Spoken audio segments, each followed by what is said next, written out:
Have you ever had one of those mornings where you get to your swimming lesson and your child is just crying and crying and crying, and you feel like you can, count 45,000 tears before you've even hit the water with your child?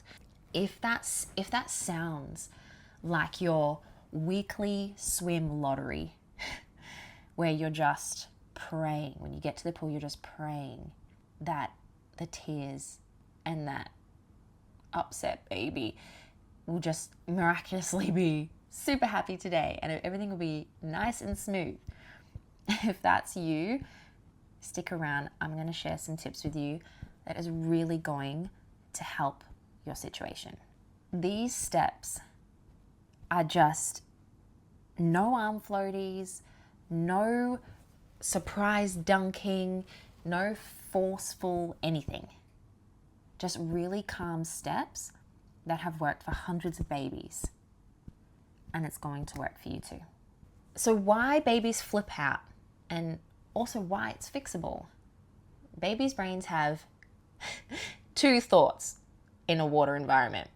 One is, this feels familiar. This feels like mum's womb. I'm cool with this.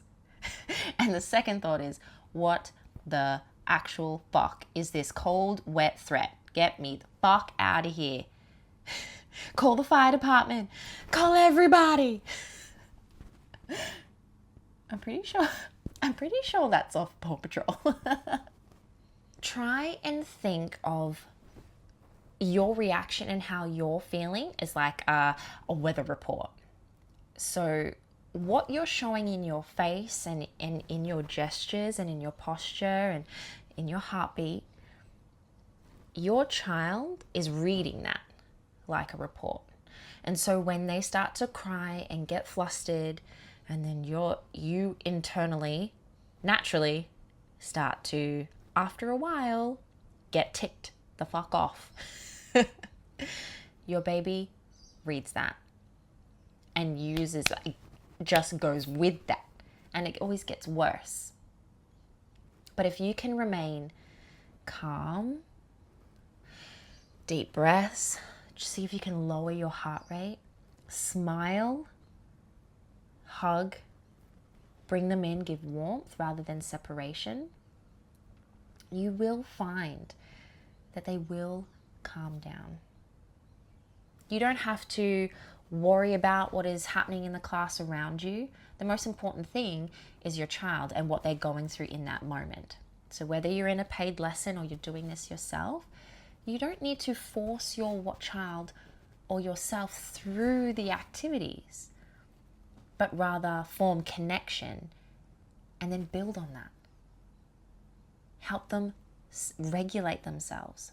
The only way little people regulate themselves is through co-regulation, is through us. So the good news is that when your baby can copy your freak out, they can also calm down as quickly as you can calm down. Their brain is also wired to copy you when you calm. And so this is where we start. Anytime you get in the water with your child and you're able to do a couple activities, or maybe not able to do anything at all, and they start to implode because of however they're feeling, don't implode with them. Try and regulate them. Either, if it's not a paid lesson, stop the activity. Don't force them to do it. Maybe revert to some play, cuddles, calmness. But even if it is a paid lesson, you can do the same thing. You don't need to force your child through a lesson because every other child seems okay. Isn't it funny how when our child decides to have a meltdown, that in that moment it seems like every other child is okay and every other child can float and every other child can... Trust me, all those other kids have the same days as your kids. So try not to worry about anybody else and what they're doing. Just step into a corner with your child, play with some toys on the edge maybe. Do whatever they need to do to calm. And if you can get them to join back into the activities, great. And if you can't, that's also fine. Sometimes being able to leave the pool on a really happy note means like, oh, we need to end the lesson there. So whether you just stay on the side and do your own thing, fine. Or whether that's you hopping out once they've calmed down and they're happy and they're like, oh, they associate being happy again with being in the water, and then you hop out because we want to reinforce being happy in the water. So when they're happy, then you leave the pool. Don't leave when they're upset. Don't want to take them away for them then to calm down, because then they're always going to associate being in the water with being unhappy and being out of the water being happy. All right. Number 2, bath time rehearsal, man. That is a zero cost, zero fuss way to give your baby all the practice that they need before you even hit the pool. They're so little, even up until the age of 2. They can practice floating in the bath. They can practice their cup submersions. They can practice their kicking. There is so much that you can do in the bath at home, even if you have a shallow bath. It doesn't need to be a deep bath. Kids float. People float. You're good. It's the height you need to worry. It's the height of your child that really determines how long you can use a bathtub for in terms of being able to float on their back and kick their legs. Because eventually they get so tall that they can't float in there anymore, and their kicks get so strong that your whole bathroom becomes a water park. For your baby, just sitting them, you need to get in the bath with them, obviously. If they're a baby, sitting in the bath, sit them on your lap, facing you, so they can see how happy you are to be in the bath. And just start with toys, and it's just about sensation and being in the water. Then you can move to things like cup submersions, where you just start by pouring the water from their arm up over their shoulder, the back of the head first, and then slowly you can start to bring it all the way to the front, to the point where you can just dump it straight on their head. But always making sure we're using our cues, like your child's name, and then 1, 2, 3, and then doing the activity. Because then they associate hearing the number 3, the sequence, and then be like, oh, something safe happens at the end of this.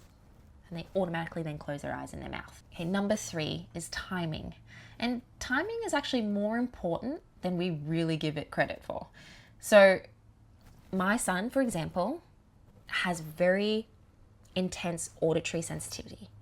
And so any really loud environments, I took him to paid lessons for about 8 weeks, doing an experiment for YouTube. And in that 8 weeks, the environment was actually really intense for him because of his auditory sensitivity. I found that when we were just doing our normal lessons that we've always done at the local pool, it was we'd either go at 6 a.m. or 1 p.m. It was very, very quiet. He was absolutely fine. So timing also is really important, especially if your children have any other needs that need to be met. Surveys of parents through places that I've worked at show that they find that the quieter times that aren't so crazy when they take their kids to those lessons are often associated with calmer experiences. Now, in terms of timing of your actual lesson, if you're doing it yourself, those lessons only need to be 15 minutes long. 2-3 times a week.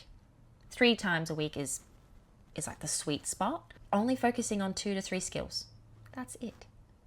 We keep it really simple, really short, because it's all just about reinforcing that the water is a happy place, and we reinforce those skills. We keep it short and sweet.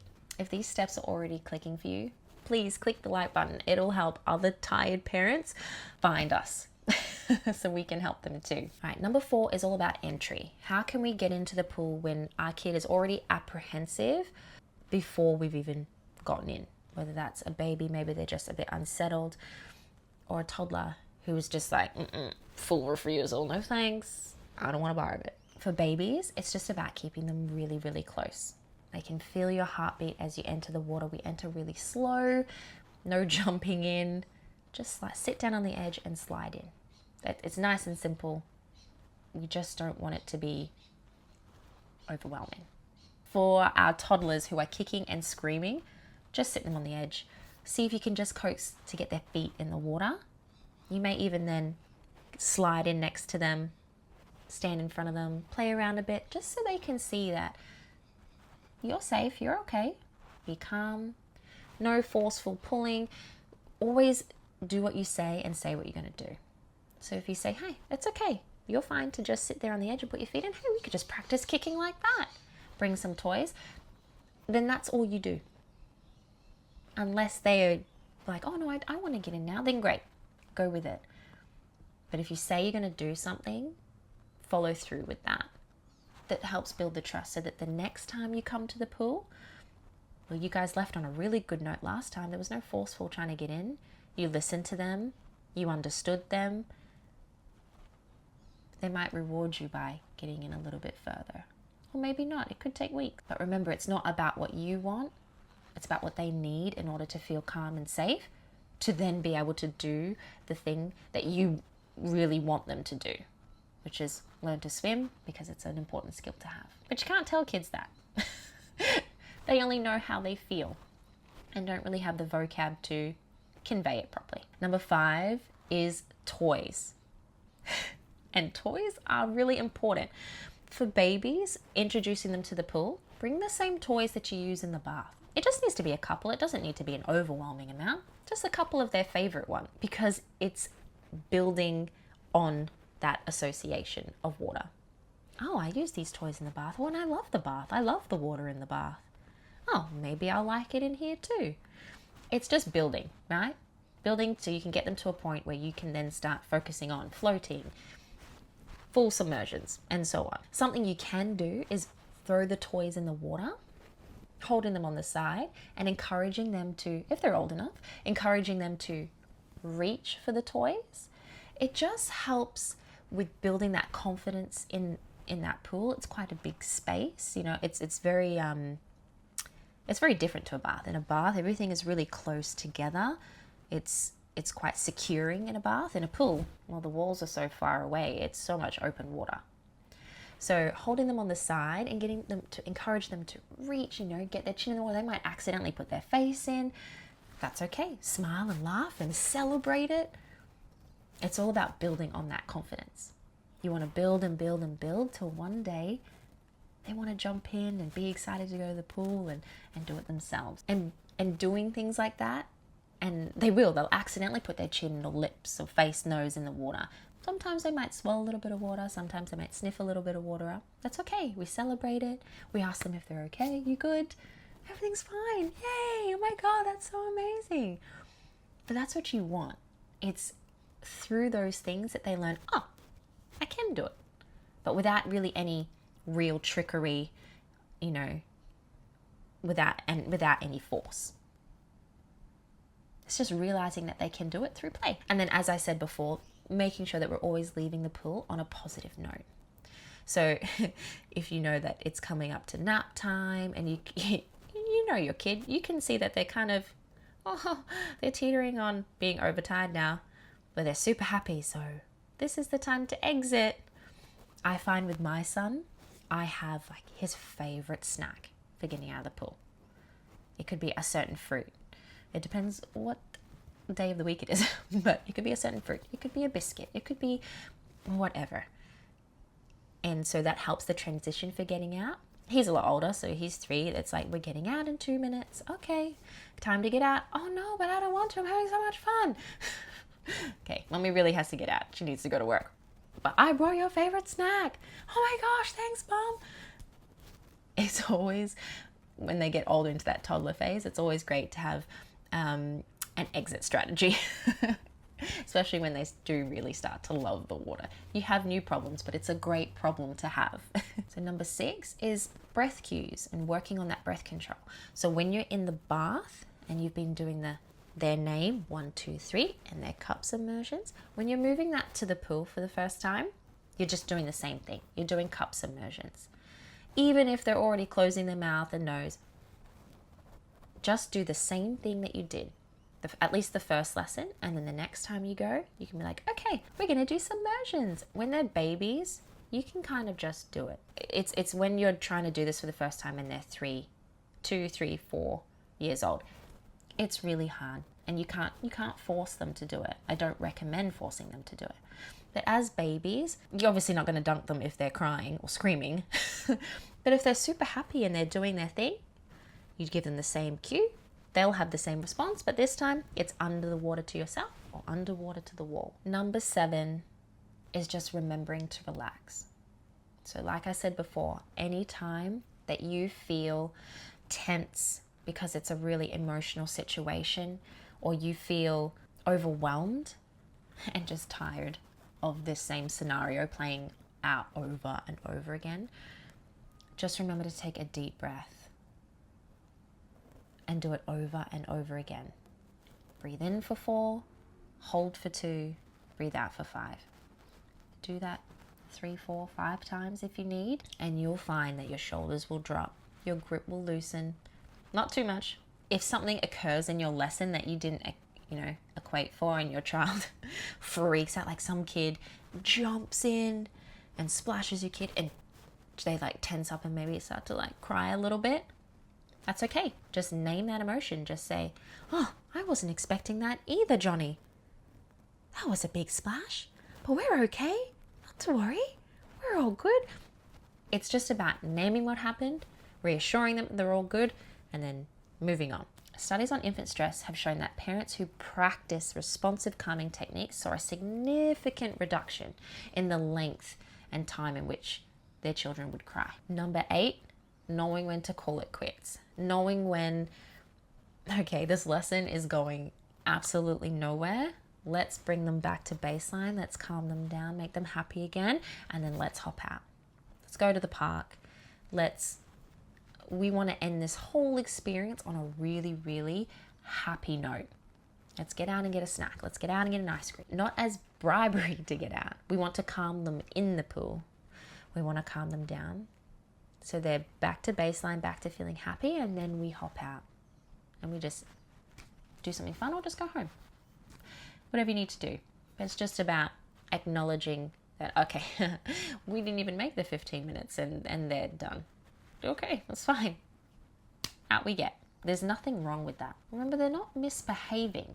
They're just feeling big emotions about their environment, or maybe about a certain element within your lesson that happens. Maybe something happened, and that's okay. And we just need to meet that with sensitivity. Part 9 is about celebrating everything. We celebrate every win. We celebrate every ounce of effort they give. It's not just about achieving what you want them to achieve. We're actually able to float on the back for 10 seconds. Okay, they made 5. Celebrate it. It's okay. They'll get to 10. As long as you guys are consistent in your schedule of going to the pool and them being exposed to the water and being exposed to being able to float multiple times a week, they will get there. So we want to celebrate. Oh, they tried. They swam out to you and then they tried to roll themselves, but they couldn't quite do it. Celebrate the effort, what they are trying to do, because these skills are hard to obtain, even for an adult, let alone a child aged 6 months to 5 years old. And the last part is, once your child is calm and happy in the water and you're able to do submersions, move on to the float. That is one of the most important skills that your child can learn. We need them to be able to float. So we don't want to rush to these big skills too early. There are things we can do to prep their body in a playful way to get ready to learn to float, but it's definitely something that you need to get your child doing. Now, if you found this video helpful, you'll love this one too. This one will help you get your child floating stress-free. And if you know a parent who absolutely dreads swim day, please share this with them. Every parent and every baby deserves to turn up to swimming feeling really positive about what's to come. Okay, I'll see you later.